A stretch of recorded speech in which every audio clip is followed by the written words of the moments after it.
इसे झारखंड से उषा ने पूछा है।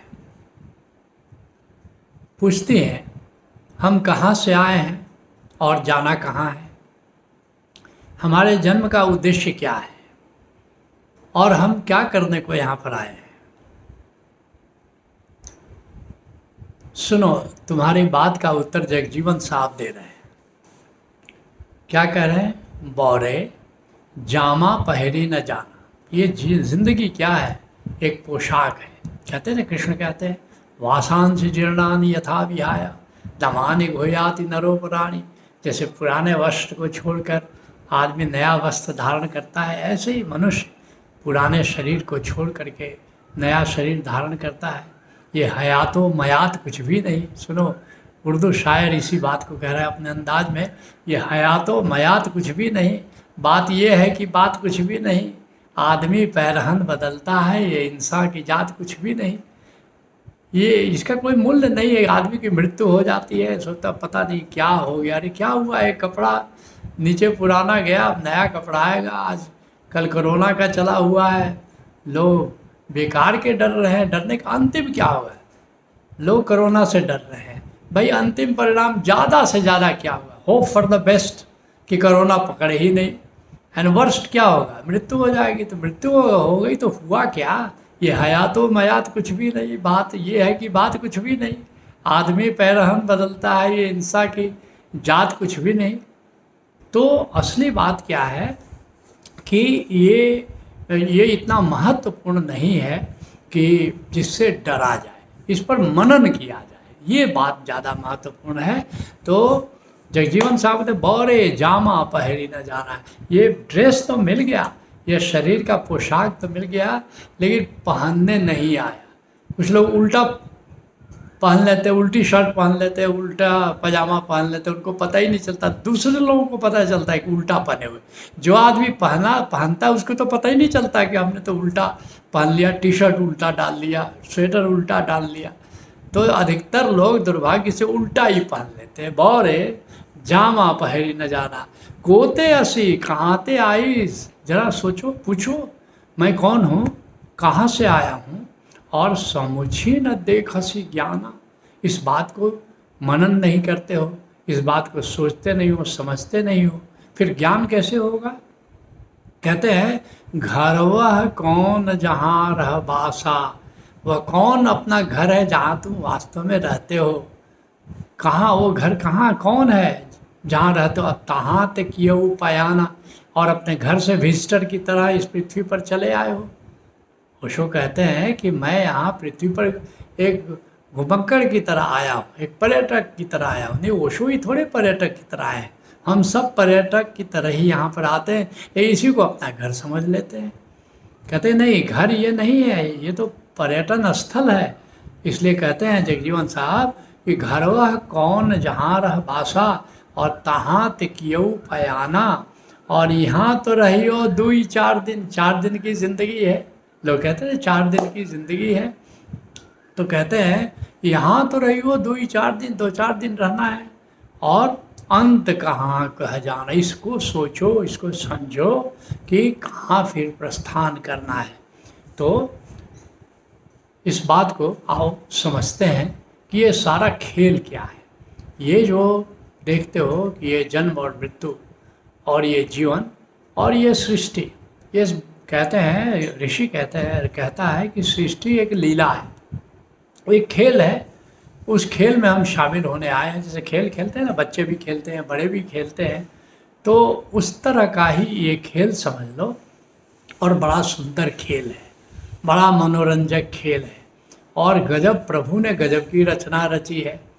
और इतना विराट यूनिवर्स बनाया है, इतना विराट ब्रह्मांड बनाया है, इतने तारे, इतने नक्षत्र, इतने ग्रह बनाए हैं, और केवल कुछ ग्रहों पर ही जीवन दिया है। अब सौरमंडल को देखो, अपना सौरमंडल है, 9 ग्रह है, लेकिन जीवन केवल पृथ्वी पर दिया है। अभी तक तो यही है, खोज रहे हैं वैज्ञानिक कि कहीं कोई जीवन का सुराग मिल जाए, लेकिन हरा भरा जो जीवन है वो तो पृथ्वी पर ही है।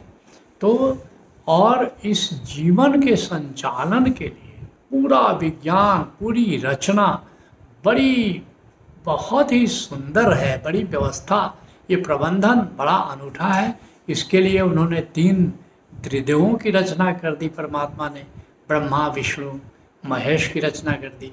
ब्रह्मा को जिम्मेदारी दे दी कि तुम डिज़ाइन पैदा करो, जो जीव होंगे, जीव जंतु पैदा होंगे, वनस्पति हो, मनुष्य हो, बंदर हो, हाथी हो, उनका डिज़ाइन कैसा होना चाहिए।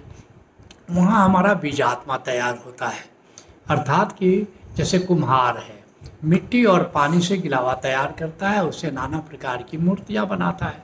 ठीक ऐसे ही ब्रह्मा ने क्या किया कि ये जो पंच तत्व की माटी और ये जो ब्रह्मकण है उसका पानी लेकर के दोनों का मिला करके और उसने एक गिलावा तैयार कर दिया, सोचो। और उसी को भगवान महावीर उसको निगोद कहते हैं, उसको गोद करके और एक गिलावा तैयार कर दिया। और उस निगोद से, जैसे कुम्हार क्या करता है, एक साथ बहुत गिलावा पैदा कर देता है और वहाँ से थोड़ी थोड़ी मिट्टी निकाल करके अपना तरह तरह के पात्र बनाता है। तो ऐसे ब्रह्मांड ने एक निगोद पैदा कर दिया जिसमें परमात्मा भी है और जो 5वां तत्व है, आकाश तत्व है, ईथर तत्व है, दोनों को मिला करके निगोद बनाया। अब वहाँ से बीजात्मा बनाना शुरू कर दिया, तरह तरह के बीजात्मा पैदा किया।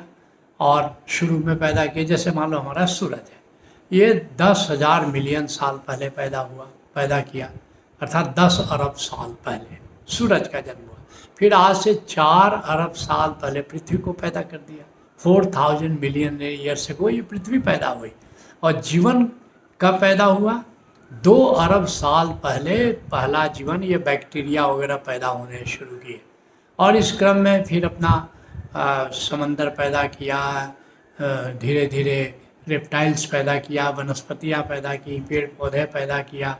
और ये मनुष्य तो अभी लेटेस्ट अराइवल है, 1 लाख साल पहले मनुष्य पैदा हुआ। 1 लाख साल पहले तो मनुष्य था ही नहीं। तो ये रचना किया और कहते हैं, संत कहते हैं 1,84,000 योनियाँ इस तरह पैदा की। और इन सब का मैनेजमेंट तो जैसा मैंने कहा बीजात्मा ब्रह्मा ने बताया। अब वो बीजात्मा जो है वो अपना भौतिक शरीर में आया और जब मनुष्य शरीर पैदा हुआ, अब बीजात्मा जो है एक तो एवोल्यूशन से आता है और एक सीधे भी बीजात्मा आ सकता है मनुष्य योनि में। बीजात्मा की क्वालिटी अगर वो हो तो वो बीजात्मा सीधे ही मनुष्य की योनि में आ सकता है, लेकिन अधिकतर ऐसा नहीं होता। अधिकतर तो ऐसा होता है कि नाना प्रकार की योनियों से गुजरते हुए उसका एवोल्यूशन होता है और फिर जैसे गर्भ में आया या जीव शरीर धारण किया तो फिर उसका जीव कहते हैं। अब वो लिविंग बीइंग हो गया, फिर उसकी मृत्यु हो गई। और मृत्यु के बाद जैसे जीव जब रहा तो 5 तत्व उसमें रहे, पृथ्वी तत्व, जल तत्व, अग्नि तत्व, वायु तत्व और आकाश तत्व। और आकाश तत्व मृत्यु के बाद आकाश तत्व और उसमें जो आत्मा है, जो परमात्मा का ही अंश है, वो फिर स्पिरिट वर्ल्ड में चली जाती है। और वहाँ पर स्पिरिट वर्ल्ड के गवर्नर है भगवान शिव है। और वहाँ पर बड़ी सुंदर व्यवस्था है कि लोग कहते हैं नरक है, स्वर्ग है। नहीं, नीचे के लोग ऊपर के लोग हैं, लेकिन ऐसा कोई लोग नहीं जाते हुए दुख दिया जाता है, ऐसा नहीं है। बल्कि जो भी दुख है वो पृथ्वी पर ही है। जब जीवन ही नहीं है तो दुख कैसा है? जीवन के साथ दुख अटैच्ड है, जब जीवन नहीं है तो दुख नहीं है। वहाँ जैसे गैरेज में गाड़ी का रिपेयर होता है, वो ऐसे ही वहाँ पर तो तुम्हारी जो ऑरा में टूट फूट हो गई है, उस टूट फूट को वहाँ रिपेयरिंग करते हैं। तो इस तरह वहाँ पर स्पिरिट वर्ल्ड में शिव लोग कह सकते हैं वहाँ पर। और कई लेयर्स हैं, कई तल हैं, कई लोग हैं वहाँ भी, अलग अलग जीव जंतुओं का अलग अलग इंतज़ाम है पूरा। तो जीवात्मा की तरह वहाँ हम रहते हैं। और फिर क्या हुआ कि फिर अपना एवोल्यूशन से, जैसे मैंने कहा, फिर मनुष्य योनि में आते हो, गर्भ धारण करते हो और मनुष्य योनि में हमारा जन्म होता है। तो मनुष्य योनि में फिर बार बार जन्म होता है, फिर जिंदगी जीते हैं, मरते हैं और नाना प्रकार के कर्म करते हैं, नाना प्रकार के पाठ सीखते हैं।